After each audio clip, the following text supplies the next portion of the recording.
welcome readers. My name is Kylie Abel and I'm one of the senior editors at Runefire Publications, publisher of the Dowrra Series written by author A.A. Gordon. We're here with Gordon today to discuss her upcoming book release. Thank you so much for chatting with us. Thank you for having me. I've had to keep my mouth shut about this book for so long. I'm really excited to be finally chatting about it. Let's dive right into it then. So Clandestine is book 6 of the Dowrra Series. Can you tell me about the name and how you came up with it? Yeah, actually, it took me a while to come up with the name because there were a lot of things happening in this book that I wanted to capture with the title. But I think primarily there's a theme of secrecy, not just on a personal level, but also on a larger sort of bureaucratic societal level. How long did it take you to write? And was that the average time frame for you to write the other books in the series?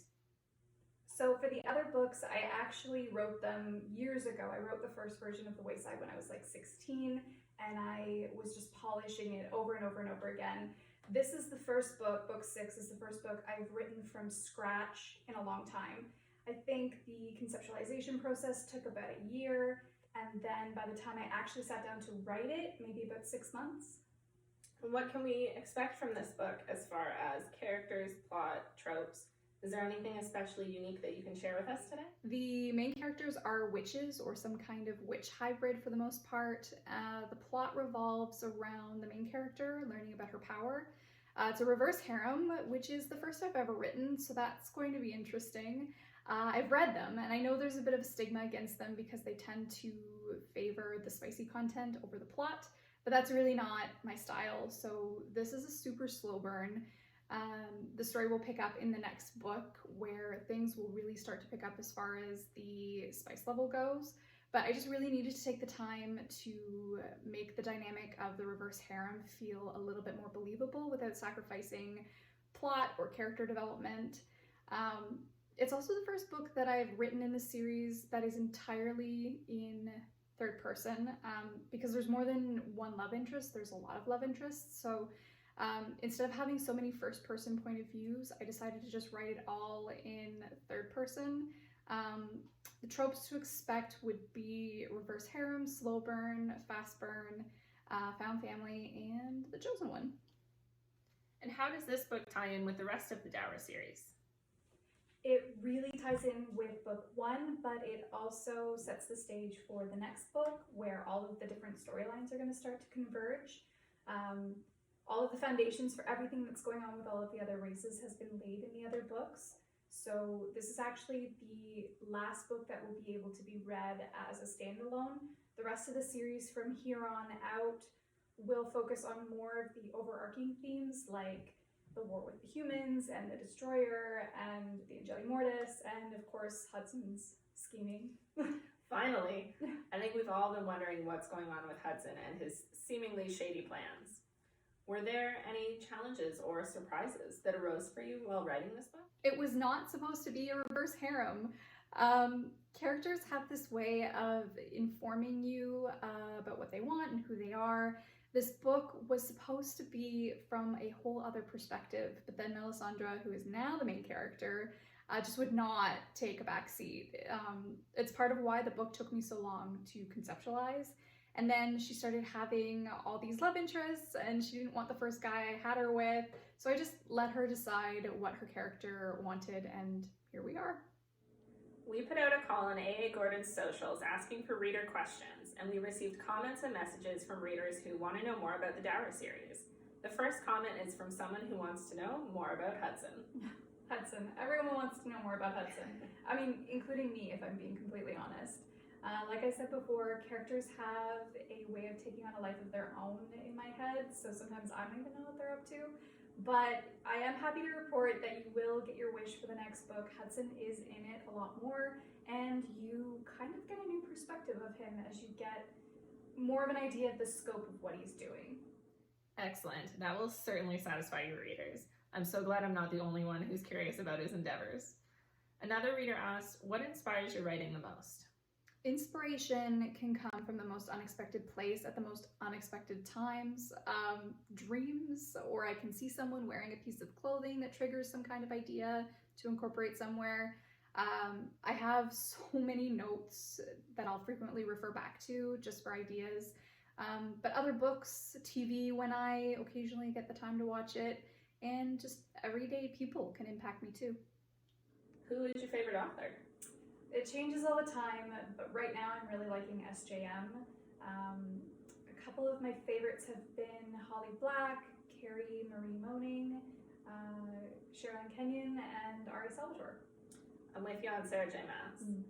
How do you decide what direction a storyline is going in? Honestly, it's not always up to me. Like I said before, characters have a way of doing things almost independently from me. So I can have a vague idea of what I want to happen, but the characters will sort of tug at the leash until I go in the direction that they want. Sometimes I have to rewrite whole parts of books because of it. So I'd say my biggest challenge as an author is sometimes finding a way to navigate what characters want with what needs to happen for the plot to make sense. That's interesting to hear that you're not actually the pilot of your own book. Is there someone from your own series that you would consider to be your favorite character? Oh gods, that's a tough question. I feel like it's not right to pick, but if I had to, I'm a sucker for the misunderstood bad boy, so it would have to be Tyler. Although there is a character in Clandestine that's basically Tyler on steroids, and I've really enjoyed writing him, so... Tyler's one of my favorites, so that is extremely exciting for me. A reader asked when we'll see the Angeli Mortis and the Destroyer. They also wondered if the characters from the different books in this series will eventually meet. Yeah, I can't confirm when you'll see the Angeli Mortis or the Destroyer, but this book and the subsequent books will start to move in that direction. As far as all of the characters meeting, I won't confirm anything specific, but their storylines will start to converge for sure. Another reader commented, babies? Yes. The books won't focus on them a lot, maybe with the exception of Morgan and Isabella raising their daughter among the werewolves. But yes, they are coming. Someone mentioned Jo being mated to Hudson and was wondering if she would be with him now that Liam's gone. They also asked in all caps, is Hudson a good guy? Okay, I can't answer any of that. But what I can tell you is that you'll find out why Jo has more than one mate, unlike most other Dowrra. That's right, Hudson wouldn't answer her when Jo asked him about that. One of your readers wants to know if there's a significance to the book cover flowers. There is. Every flower has symbolism behind it, and I try to incorporate the symbolism of each flower with the character and the plot.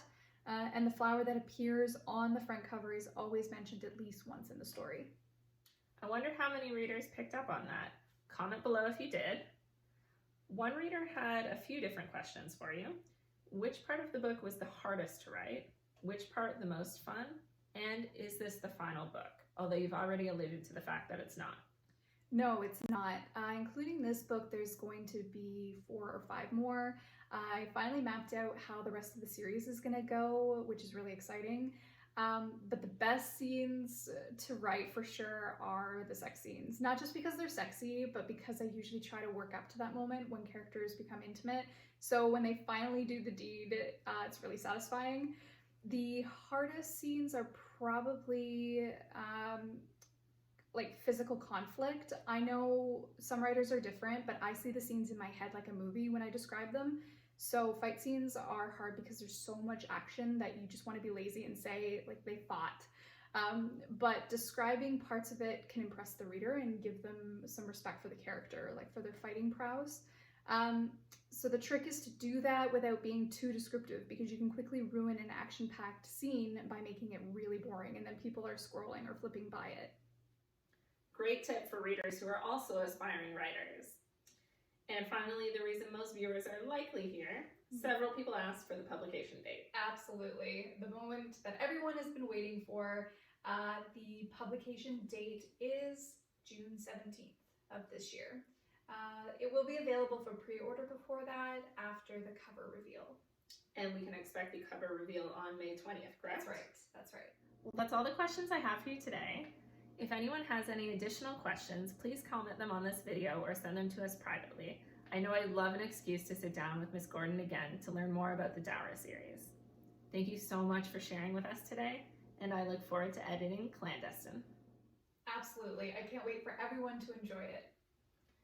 Thank you so much for watching, and make sure you stay tuned into the A.A. Gordon and Runefire Publications Facebook and Instagram pages for all the newest updates on the upcoming release of Clandestine on June 17th, as well as subsequent books in the Dowrra series. Bye, everyone!